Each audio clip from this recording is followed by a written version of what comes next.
Hello everyone, welcome back to Wings IAS GKS. Today we will start the first chapter of CSAT, that is number systems.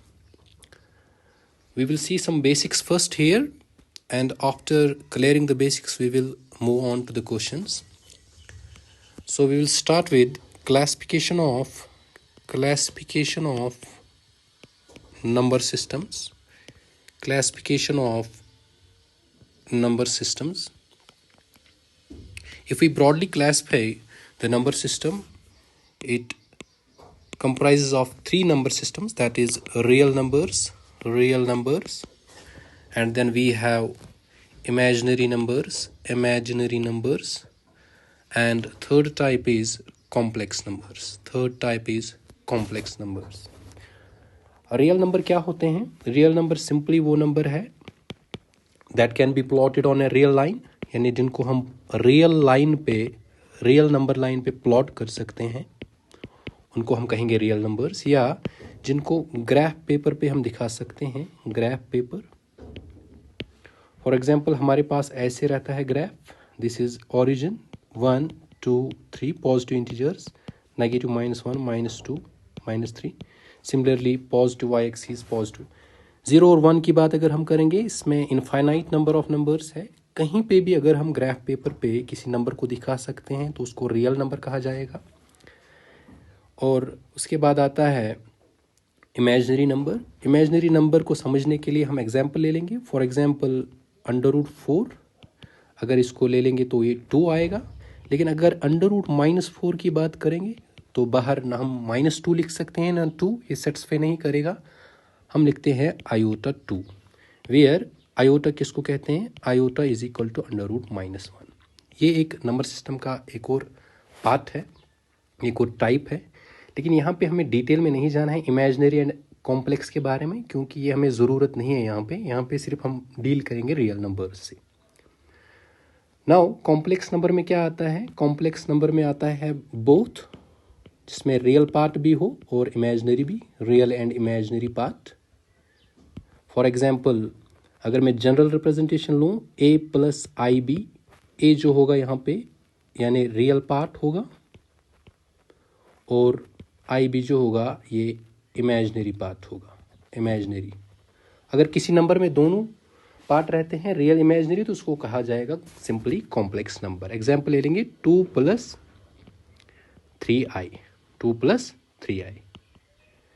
Now ये जो imaginary और complex number है, इनको plot करते हैं हम not on real line और real graph paper, but on complex plane. Real plane पे नहीं, कॉम्प्लेक्स प्लेन एक अलग रहता है. इमेजिनरी नंबर कहने को है ये कि इनका सिग्निफिकेंस शायद नहीं, लेकिन फिजिक्स में बहुत ज़्यादा यूज़ होता है इनका. फेज डिफरेंस दिखाते हैं और सारी चीज़ें दिखाते हैं. हमें डिटेल में नहीं जाना है, हमें यहाँ पे सिर्फ समझना है रियल नंबर से जहाँ से क्वेश्चन आते हैं. रियल नंबर्स की बात करेंगे डिटेल में. रियल नंबर्स को हम थोड़ा सा डिटेल में देखेंगे क्या क्या आता है इसमें. तो रियल नंबर में अगर हम देखेंगे, इट हैज़ सम सब number systems in it, that is integers आते हैं इसमें, और इसमें आते हैं डेसिमल नंबर्स. रियल नंबर में इंटर्न आते हैं इंटीजर्स एंड डेसिमल नंबर्स, और डेसिमल नंबर में इंटर्न आते हैं टर्मिनेटिंग, नॉन टर्मिनेटिंग, रिकरिंग. याद रखेंगे हम, नॉन टर्मिनेटिंग रिकरिंग एक टाइप है, और तीसरा है नॉन टर्मिनेटिंग नॉन रिकरिंग. ये 3 है. इनको 1 बाय 1 हम समझेंगे. यहीं से सवाल बनता है, टर्मिनेटिंग क्या होता है? सिंपली वो नंबर कि जो एंड हो जाए. डेसिमल नंबर ऐसा जिसमें स्पेसिफिक नंबर ऑफ डिजिट्स हों. फॉर एग्जांपल मैं लूँ 5.25 की बात करेंगे. देखिए डेसिमल के बाद 2 डिजिट है, फाइनल नंबर एंड होता है, इसको टर्मिनेटिंग कहेंगे. 0.25 की बात करेंगे, डेसिमल के बाद 2 डिजिट है, एंड होता है. 1.356 ये मैं नंबर लिख रहा हूँ, एंड होता है. अगर मैं 1/4 की बात करूँ, वो होता है 0.25, यानी ये टर्मिनेटिंग डेसिमल नंबर है. अगर नॉन टर्मिनेटिंग की बात करेंगे, देखिए नॉन टर्मिनेटिंग मतलब ये एंड नहीं होता है, बट रिकरिंग का मतलब है कि डेसिमल के बाद एक पैटर्न जो है वो बार बार रिपीट होता है। एग्जाम्पल है यहाँ पे, अगर मैं 1/3 ले लूँ, उसका जो एक्सपेंशन आता है 0.3333 सो ऑन, लेकिन यहाँ पे जो है ये रिपीट होता है डेसिमल के बाद 3 कंटिन्यूसली। इसको लिखेंगे हम 0.3, ये रिपीट होता है, इसके ऊपर डालेंगे बार, ये होता है रिकरिंग। यानी रिकरिंग बार से हमें पता चलता है कि ये जो 3 है ये रिपीटिंग है। एक और एग्जाम्पल अगर हम ले लेंगे यहाँ पे, फॉर एग्जाम्पल वी हैव 6.3333, ये एक ऐसा नंबर है कि जो नॉन टर्मिनेटिंग है, एंड नहीं होता है देखिए, और रिकरिंग है, डेसिमल के बाद कोई खास पैटर्न रिपीट होता है, डेसिमल के बाद यहाँ 3 रिपीट होता है। तो लिखेंगे इसको कैसे, 6.3 एक ही बार, ऊपर डालेंगे हम बार, ये है recurring. Now the third one is non terminating non recurring. इसमें क्या होगा, ना टर्मिनेट होगा ना रिकर होगा। फॉर एग्जाम्पल √2 की बात हम करेंगे, √2 उसका एक्सपेंशन जो है वो होता है 1.4143, ऐसे ही देखो ये एंड भी नहीं होता है, लेकिन कोई खास पैटर्न भी रिपीट नहीं होता है। √3 सिमिलरली, या पाई की अगर बात करेंगे, पाई का वैल्यू रहता है 3.14325, और ये भी है एक non terminating non recurring number. Pi का जनरली जो हम यूज़ करते हैं 3.14, उससे कंफ्यूज नहीं होना कि ये टर्मिनेटिंग है, क्योंकि वो अप्रॉक्सीमेटेड वैल्यू है पाई का, रियल वैल्यू इसका बहुत लंबा है, नॉन टर्मिनेटिंग नॉन रिकरिंग है। नाउ ये जो नंबर्स है इंटीजर्स, ध्यान से देखिए, टर्मिनेटिंग नॉन टर्मिनेटिंग, ये तीनों आते हैं रैशनल नंबर में। रैशनल नंबर में डिफाइन करेंगे हम यहाँ पे पॉइंट, रैशनल नंबर्स में ये तीनों आते हैं। अब हमें डेफिनेशन याद नहीं रखनी है, P/Q या बाकी चीज़ें। क्या आएगा रैशनल नंबर में, इसमें या आएंगे integers plus terminating decimal numbers plus non terminating कौन से वाले, नॉन टर्मिनेटिंग रिकरिंग जो कि रिपीट होते हो, ये आते हैं किसमें, रैशनल नंबर में। रैशनल नंबर क्या होता है, इसको हम लिख सकते हैं P/Q फॉर्म में, where Q not equal to 0, यानी न्यूमरेटर और डिनोमिनेटर की फॉर्म में इसको लिख सकते हैं। यही सवाल आता है, हमें एक नंबर दिया रहता है नॉन टर्मिनेटिंग रिकरिंग टाइप, जिसको हमें P/Q फॉर्म में लिखना होता है। ऑप्शन में P/Q फॉर्म दी हुई होती है, 4 ऑप्शन रहते हैं। तो रैशनल नंबर चाहे इंटीजर हो, टर्मिनेटिंग हो, नॉन टर्मिनेटिंग हो, इन तीनों को हम P/Q फॉर्म में लिख सकते हैं।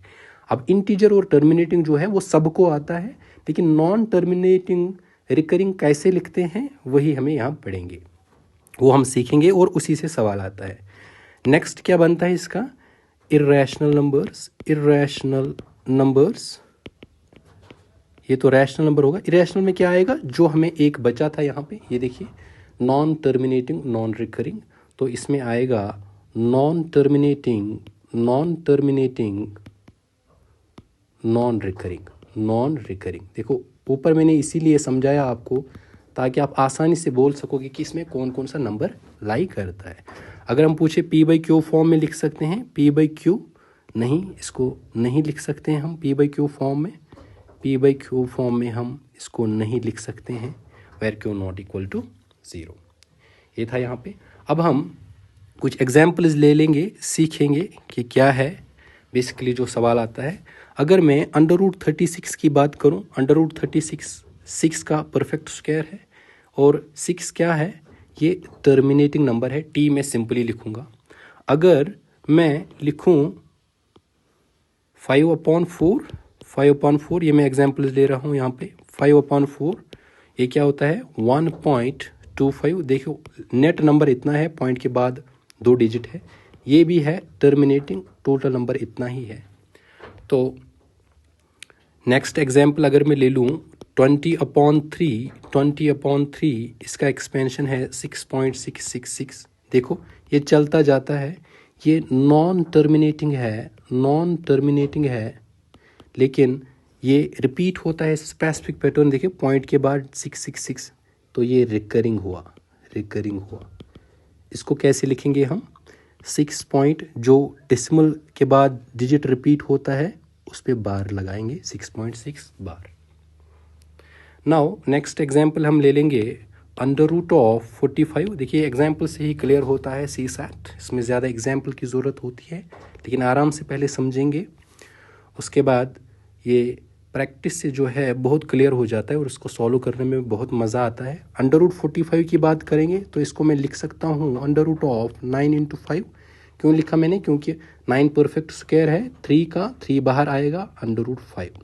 अभी हमने थोड़ी देर पहले पढ़ा था √2, √3, √5 जो है ये इरेशनल नंबर है, यानी नॉन टर्मिनेटिंग नॉन रिकरिंग। इसको मल्टीप्लाई अगर 3 से करेंगे वहाँ से भी आएगा क्या, वहाँ से भी आएगा नॉन टर्मिनेटिंग नॉन रिकरिंग। तो इस पे बार हम नहीं लगा सकते। ये जो पहले वाले हमने लिखे नॉन टर्मिनेटिंग रिकरिंग टर्मिनेटिंग, इन सब को हम जो है P/Q फॉर्म में लिख सकते हैं, लेकिन ये जो लास्ट वाला है इसको जो है हम P/Q फॉर्म में नहीं लिख सकते हैं, इसको P/Q फॉर्म में हम नहीं लिख सकते। फिर से मैंने एग्जाम्पल से समझाया वही बात जो पहले हमने की। अब आते हैं और एग्जाम्पल्स पे आते हैं। देखिए क्लियर हो जाएगा इससे कॉन्सेप्ट, और जो सवाल आते हैं वो भी क्लियर होंगे।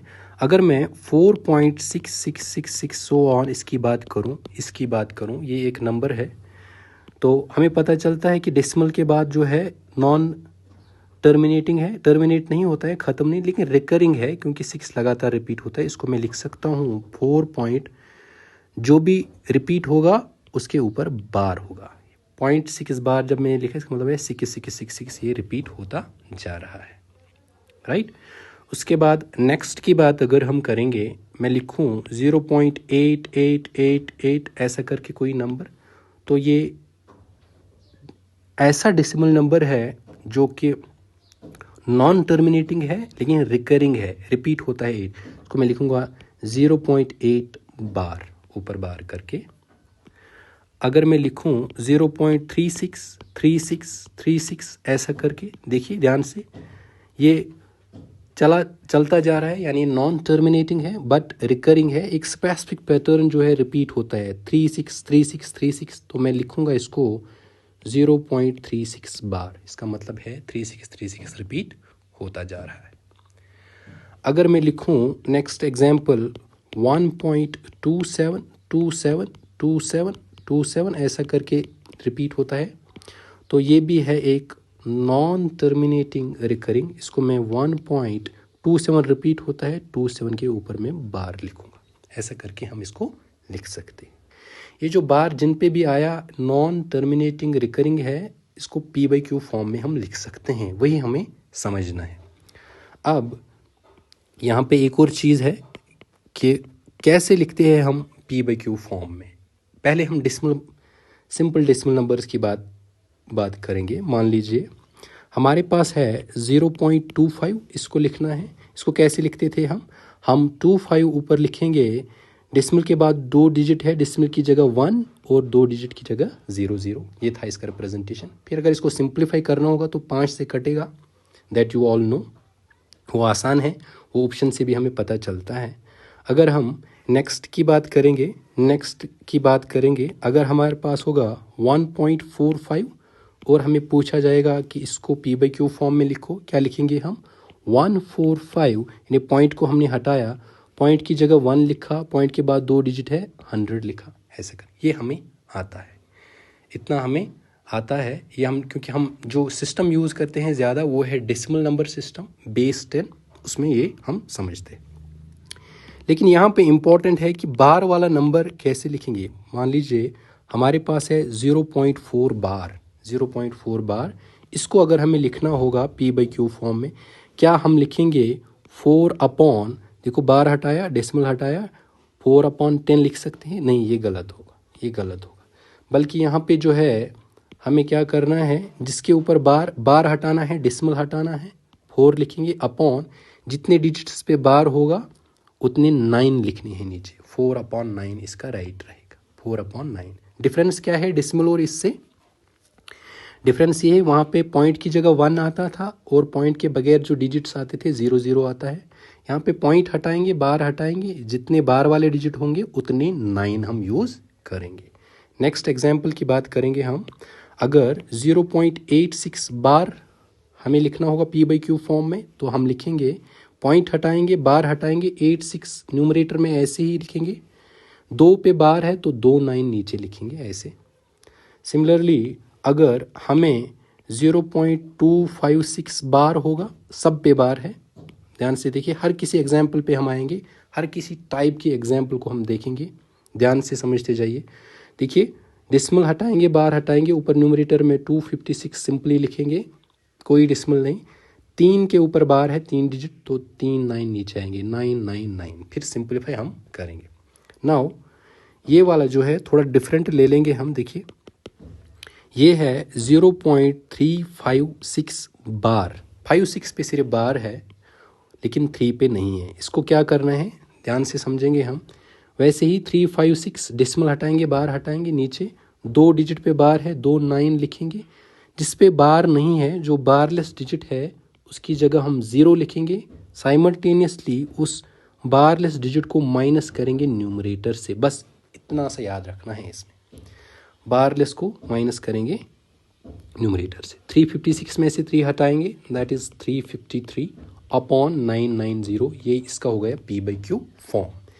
एक और एग्जाम्पल देखेंगे, 0.28 बार, 0.28 बार अगर इसको देखेंगे हम तो क्या, 28 डायरेक्टली डिस्मल हटाएंगे, बार हटाएंगे, अपॉन जिन पे बार है, एक डिजिट पे बार है तो 1 9, और बारलेस 1 है उसकी जगह 0, लेकिन बारलेस जो है वो साइमल्टेनियसली न्यूमरेटर से माइनस करना पड़ेगा।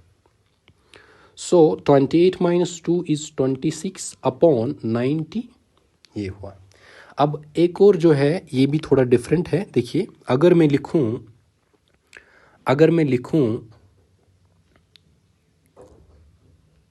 2.325 बार, ध्यान से देखना, यहाँ पे डिस्मिल से पहले भी एक डिजिट है और बार जो है उसके बाद। इसमें क्या करना है, डिस्मिल से पहले जो है उसको अलग करना है, उसको लिखेंगे 2+, उसको अलग करना है।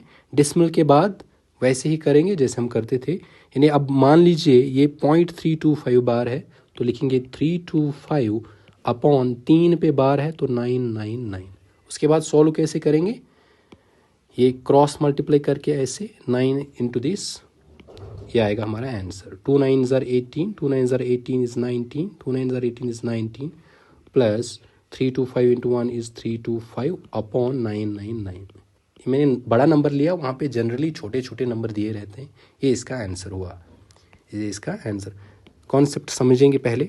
अगर मैं ले लूँ 1.32 बार, फिर से देखिए 1.32 बार, तो क्या डिस्मल से पहले जो है वो एज सच आएगा, प्लस वो अलग होगा 32 बार, उसको लिखेंगे 32 अपॉन 2 पे बार है 99, बस इसको सिंपल करेंगे, सिंप्लीफाई करेंगे। ये 99 into 1 is 99 plus 32 into 1 is 32 upon 99, 99 9 10 11 9 10 11 12 that is 13 upon 99, ये इसका सिंप्लीफिकेशन हो। अब मैं इसमें नॉन बार डिजिट भी ऐड करूंगा जो हमने पहले सीखा। देखिए, एक एग्जांपल वैसा भी करेंगे। मान लीजिए हमारे पास है 4.536, 36 पे केवल बार है। देखो, तीनों मैंने इसमें लिए, बार भी है, बार लेस भी है और डिस्मल के बाद भी है। सारे के सारे कॉन्सेप्ट हम इस पे अप्लाई करेंगे। पहला क्या, जो डिस्मल से पहले है वो एज सच लिखेंगे, प्लस उसको अलग करेंगे, 536 ऐसे ही लिखेंगे, 536। देखो 536 लिखा हमने, बार कितने पे है, 2 डिजिट पे, 2 9, और बारलेस 1 है तो एक 0 आएगा। साइमल्टेनियसली जो बारलेस है वो न्यूमरेटर से माइनस होगा, दैट इज इट। फिर क्या है, फिर सिंप्लीफिकेशन है इसकी, क्या है, 4 प्लस 536 में 5 हटाएंगे, दैट इज 531 अपॉन 990।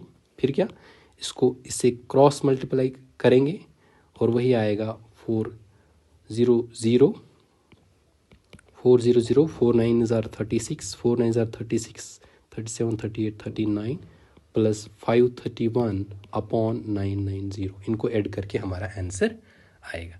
ऐसे हमने समझा कि बारलेस बार होगा या बार के पहले कोई नॉन बार डिजिट होगा या डेसिमल से पहले कोई डिजिट होगा, तो कैसे करेंगे हम सॉल्व। इतना समझने के बाद एक सॉल्व करेंगे एक क्वेश्चन कि जो कि आया हुआ सवाल है। सवाल ऐसा है, ये पेपर से लिया गया सवाल है। 0.47 बार, देखो सिंपल, मैंने कहा वहाँ सिंपल आ 0.47 बार नंबर दिया था, और इसको जो है डेसिमल रिप्रेजेंटेशन या रैशनल नंबर फॉर्म में, इसको p/q फॉर्म में इसको एक्सप्रेस करना था। पहले हमें पता चलता है इस पे बार है, तो ये नॉन टर्मिनेटिंग रिकरिंग टाइप है, इसको आराम से हम p/q फॉर्म में लिख सकते हैं।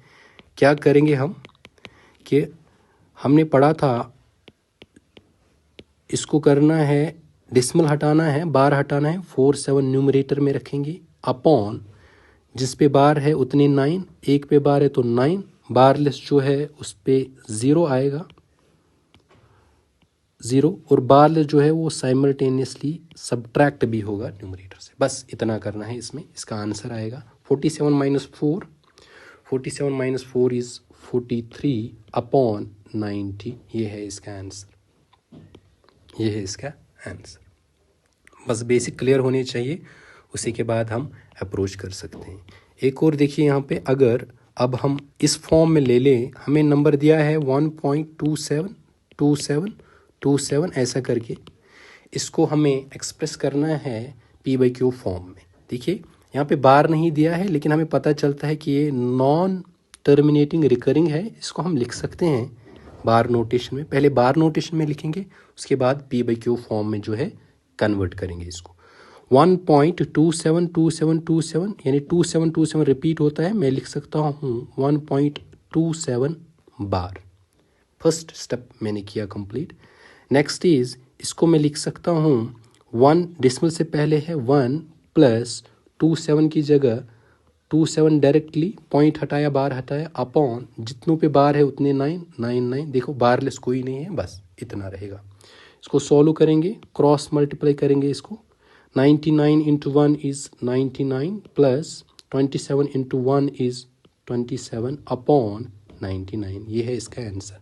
फिर से सिंप्लीफाई करेंगे, 9 7 इज 16, 9 2 11 13, 136 अपॉन 99, 136 अपॉन 99। 3 से कटेगा या जैसा ऑप्शन होगा वैसे सॉल्व करेंगे। यहाँ पे क्या था, हमें पहले बार इस पे लगाना है, डायरेक्ट क्वेश्चन दिया है, लेकिन बेसिक्स क्लियर है तो कोई भी सवाल जो है वो हम हैंडल कर सकते हैं, इसके बाद आता है हमें इंटीजर्स के बारे में थोड़ा सीखेंगे हम। इंटीजर्स इसी से निकले, क्योंकि इंटीजर्स मैंने कहा था ऊपर और लिखा था डेसिमल नंबर्स को हमने आराम से पढ़ा। इंटीजर्स में देखेंगे क्या आता है। इंटीजर्स में सिंपली आता है 0 और राइट साइड के नंबर 1 2 3 4 5, ये नंबर लाइन पे भी हम दिखाते हैं ऐसा करके इनफाइनाइट। यहाँ से -1 -2 -3 -4 -5 so on up to infinity. ये अगर 0 भी आएगा, पॉजिटिव इंटीजर भी आएंगे, देखो 1 2 3 4 5 6, ये जो है इनको, ये पॉजिटिव इंटीजर्स है, और -1 -2 -3 ये जो है ये नेगेटिव इंटीजर्स है, और ये जो बीच में है ये 0 है, बीच में है 0। यहीं से रखेंगे हम याद, नेचुरल नंबर, होल नंबर, सब कुछ इसी फिगर से। पॉजिटिव इंटीजर जो है 1 2 3, इनको काउंटिंग नंबर भी कहा जाता है, काउंटिंग नंबर्स, क्योंकि जब हम काउंटिंग करते हैं तो 1 ही से स्टार्ट करते हैं, 1 2 3, ऐसा नहीं कहते हैं कि 0 1 2 3। काउंटिंग नंबर्स इनको कहते हैं, या इन पॉजिटिव इंटीजर्स को ही कहा जाता है नेचुरल नंबर्स। देखो काउंटिंग नंबर्स भी, नेचुरल नंबर्स भी, या पॉजिटिव इंटीजर्स। अगर हम अब इसमें इंक्लूड करें 0 भी, देखो पॉजिटिव इंटीजर्स के साथ अगर हम ज़ीरो भी इंक्लूड करें, देखो यहाँ से मैं लिख सकता हूँ ऐसे, तो ये बनाता है whole numbers. Whole numbers, whole numbers क्या है? Simply positive integers plus zero और नेचुरल नंबर्स इंक्लूडिंग ज़ीरो। अब अगर हम होल नंबर्स भी ले लेंगे, positive integers, zero and their negative, सबको मिला के बोला जाता है इंटीजर्स। सबको मिला के बोला जाता है integers. That is it for integers. And now we will see another one, that is natural numbers. Natural numbers. Natural numbers में भी in turn कुछ types हैं। Natural number हमने ऊपर पढ़ा क्या है? काउंटिंग नंबर्स है, यानी 1 2 3 4 5 ऐसे ही। लेकिन नेचुरल नंबर्स में भी थोड़ी सब क्लासिफिकेशन है जो हमें सीखना ज़रूरी है, क्योंकि आगे हमें काम आएगा। इसमें 1 को हम अलग करेंगे। देखो नेचुरल नंबर्स 1 से स्टार्ट हैं, 1 2 3 4, बीच वाले नहीं आएंगे इसमें। 1 to 2 इनफाइनाइट नंबर्स है, फॉर एग्जांपल 1.2 1.3 1.5, वो वाले नहीं आएंगे। 1 2 3 4 ऐसा करके इसमें 3 टाइप्स करेंगे हम। 1 को अलग करेंगे, नेक्स्ट हम लिखेंगे prime numbers, and third we will write as composite numbers. ये भी इम्पॉर्टेंट है, जहाँ से सवाल आता है। देखिए प्राइम नंबर का डेफिनेशन पता होना चाहिए, कंपोजिट नंबर का डेफिनेशन पता होना चाहिए। आगे मैं यूज़ करूँगा क्वेश्चंस में, वहाँ पे कन्फ्यूजन नहीं होना चाहिए। देखिए अगर प्राइम नंबर्स को मैं डिफाइन करूँ तो प्राइम नंबर्स वो नंबर्स होते हैं जिनके सिर्फ 2 फैक्टर होंगे, ओनली 2 फैक्टर्स, जिनके सिर्फ 2 फैक्टर्स हैं। वो क्या क्या है? एक तो 1 एंड इटसेल्फ, यानी नंबर 1 एंड इटसेल्फ। अगर किसी नंबर का फैक्टर होगा उसको कहेंगे प्राइम नंबर। एग्जाम्पल ले लेंगे थोड़े से हम। मान लीजिए मैं 2 की एग्जाम्पल लूँगा, 3 की एग्जाम्पल लूँगा और मैं 4 की एग्जाम्पल ले लूँगा। देखो बहुत आसान हो जाएगा। पहले मैं बोलूँ आपको कि फैक्टर क्या होता है। फैक्टर वो नंबर होता है जिससे किसी दूसरे नंबर को कम्प्लीटली डिवीजन हो जाए। मैं अगर कहूँ 4, 2 2s are 4, 2 इसको कम्प्लीटली डिवाइड करता है, तो 2 इसका फैक्टर हुआ सिंपली। अब 2 के फैक्टर्स की बात करेंगे। 1 से इसको कम्प्लीटली डिवाइड होता है क्योंकि 1 2s are 2, और खुद से भी होता है 2 1s are 2। और कोई नंबर है नहीं, और कोई नंबर नहीं है जिससे 2 को डिवाइड होता है। 3 की बात करेंगे तो 1 से इसको कम्प्लीटली डिवाइड होता है, 1 3s are 3, और 3 से भी 3 1s are 3। अगर 4 की बात करेंगे, इसको 1 से कम्प्लीटली डिवाइड होता है, 2 2s are 4, 2 से भी होता है, 4 1s are 4, 4 से भी होता है। क्या है डेफिनेशन? सिर्फ 2 फैक्टर कौन? एक तो 1, दूसरा इटसेल्फ। देखो नंबर 2 है, इटसेल्फ इसका 2 है और 1 है, सिर्फ 2 फैक्टर है, तो ये किस में आएगा? ये प्राइम नंबर में। 3 की बात करेंगे, इसको 1 है और इटसेल्फ है, तो प्राइम नंबर में आएगा। 4 को 1 है, इटसेल्फ 4 है, लेकिन इसको एक और फैक्टर है 2। अगर सिर्फ 2 ही होते 1 और 4, इसको प्राइम नंबर कहा जाता है, लिहाजा ये प्राइम नंबर नहीं है। कुछ फर्स्ट प्राइम नंबर्स की बात करेंगे हम। First prime numbers of number system वो क्या है? वो है 2 3 5 7 11 13, ऐसा करके आगे।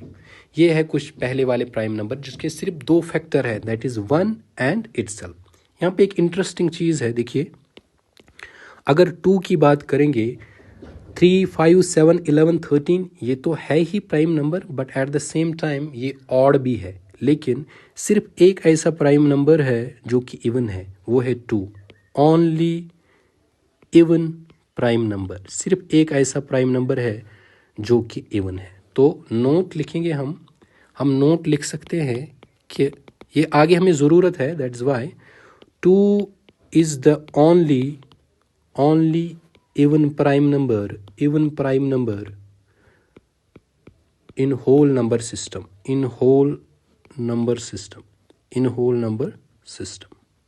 पूरे नंबर सिस्टम में सिर्फ एक नंबर है जो प्राइम भी है, इवन भी है, एंड दैट इज 2। अब आते हैं कंपोजिट नंबर पे। कंपोजिट नंबर क्या है? सिंपली इसका अपोजिट है having more than two factors. यहाँ पे सिर्फ 2 फैक्टर थे, 1 एंड इटसेल्फ। अगर 2 से ज़्यादा फैक्टर होंगे किसी नंबर को तो उसको कंपोजिट नंबर। 4 की एग्जांपल ले लीजिए यहाँ पे, 1 2 4, यानी 2 से ज़्यादा है, इसके 3 फैक्टर है टोटल। 2 से जो ही ज़्यादा होंगे हम कहेंगे सिंपली इसको कि ये जो है ये कंपोजिट नंबर है। अब जो सवाल है उसमें कंपोजिट नंबर दिया रहता है जिसके बहुत सारे फैक्टर होते हैं और हमें कैलकुलेट करने को बोलता है कि कितने फैक्टर है। प्राइम नंबर की डेफिनेशन हमने समझी, कंपोजिट नंबर की डेफिनेशन हमने समझी, और अब हम आएंगे 1 पे। 1 पे यही अप्लाई करेंगे कि 1 क्या है, प्राइम नंबर है क्या, इसको 2 फैक्टर्स है। 2 फैक्टर्स अगर मैं पूछूं कि 2 फैक्टर हैं 1 के, नहीं, 1 का फैक्टर सिर्फ एक ही है, दैट इज़ 1, तो 2 फैक्टर की कैटेगरी में ये फॉल नहीं करता है। नेक्स्ट इज क्या इसके ग्रेटर देन 2 फैक्टर हैं, ग्रेटर देन 2 फैक्टर अगर होते तो हम कंपोजिट कहते, नहीं, ये उस कैटेगरी में भी नहीं आता है। तो क्या है 1 neither prime nor composite, definition में फॉल नहीं करता है, न प्राइम न कंपोजिट में, तो ये neither prime nor composite number है। यहाँ तक क्लियर होगा, I hope it is clear. 1 prime numbers, composite numbers, यह हम आगे यूज़ करेंगे। देन वी हैव को प्राइम नंबर्स की बात करेंगे। देखिए, जब भी हम को प्राइम नंबर्स की बात करेंगे तो हम पेयर ले लेंगे हमेशा। 2 नंबर्स को कंपेयर करेंगे। देखिए, ए कॉमा बी अगर एक पेयर हम ले लेंगे और ये आपस में इनका जो कॉमन फैक्टर जो होगा इस पेयर का, वो होगा सिर्फ 1। अगर ऐसा कोई पेयर होगा 2 नंबर्स का कि कॉमन फैक्टर सिर्फ 1 आएगा, उनको हम कहेंगे को प्राइम, या इसका दूसरा नाम रिलेटिवली प्राइम हम कहते हैं, रिलेटिवली प्राइम। हम एग्जाम्पल से समझेंगे। क्या बोला मैंने कि कोई ऐसा पेयर 2 नंबर्स का कि कॉमन फैक्टर जो होगा, जो दोनों को डिवाइड करेगा, वो सिर्फ 1 होगा। फॉर एग्जाम्पल मैं 2,3 की बात करूँगा और यहाँ से ले लूँगा 2,7 और यहाँ से ले लूँगा 4,5।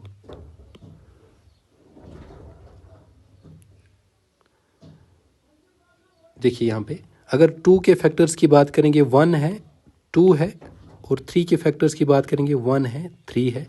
2 के फैक्टर्स 1 है, 2 है, 7, 1 एंड 7। 4 के फैक्टर्स 1 है, 2 है, 4 है।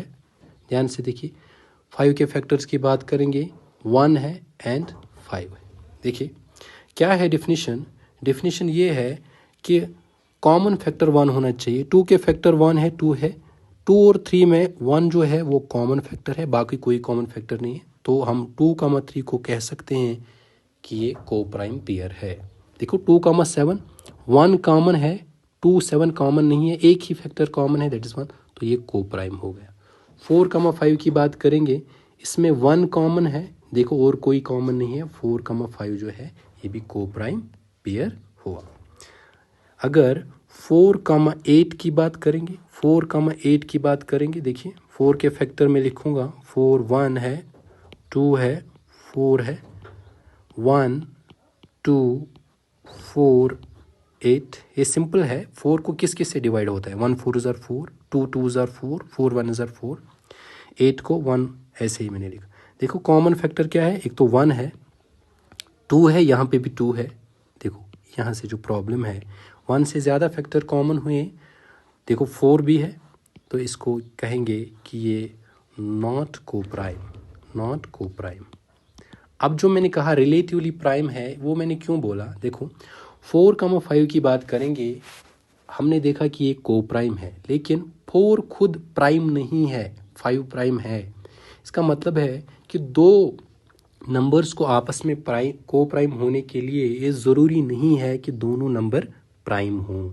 दोनों प्राइम हो सकते हैं, दोनों नॉन प्राइम हो सकते हैं, या एक प्राइम दूसरा non prime. That is why मैंने कहा रिलेटिवली प्राइम, आपस में प्राइम है, ये आपस में इनको कॉमन फैक्टर 1 है, लेकिन ज़रूरी नहीं है कि दोनों नंबर जो है वो प्राइम हो। तो नोट लिखेंगे हम note for two numbers to be co-prime, comma, they need not to be prime numbers individually.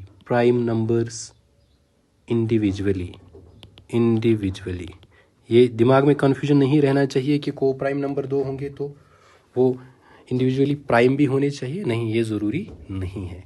Then last जो है that is even number and odd number. Even and odd number किसको कहते हैं, even odd किसको कहते हैं, सबको पता होता है, लेकिन फिर भी हम आपको बोलेंगे कि इसको कैसे याद रखना है.